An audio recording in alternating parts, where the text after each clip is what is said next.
Wis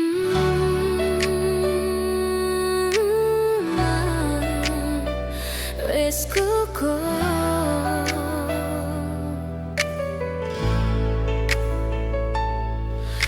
dhewe sing lunga, atiku sing lara, nanging kenanganmu tetep tak jaga. saben bengi nyawang foto ning kamar iki, esemu sing biyen saiki wis dadi duwene wong liya. Rasa perih iki pancen ra iso diapusi, nanging urip kudu tetep mlaku senajan abot ning dodo. Seporsi legowo wis tak siapno, tak nikmati alon-alon senajan abot ning dodo. Ikhlas lan nerimo supaya ati ra rontok, iki dalan sing apik kanggo awakku lan awakmu. Udane teko ngancani sepi ning ati, ngumbah rasa kangen sing ra bakal dadi siji. Aku wis sadar tresno ra kudu nduweni, muga kowe mulya karo pilihanmu sing anyar iki.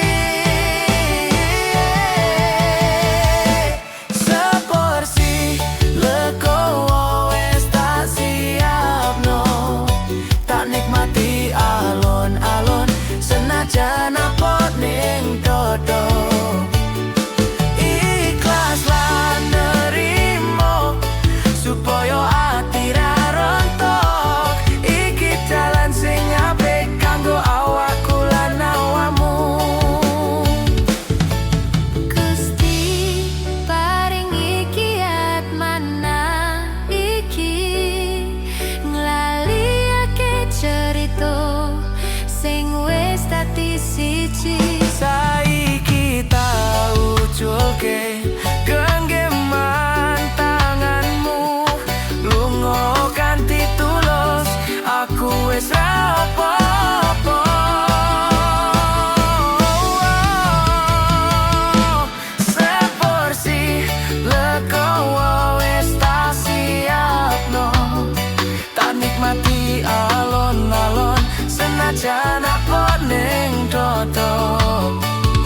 Ikhlas lan nerimo supaya ati ra rontok, iki dalan sing apik kanggo awakku lan awakmu.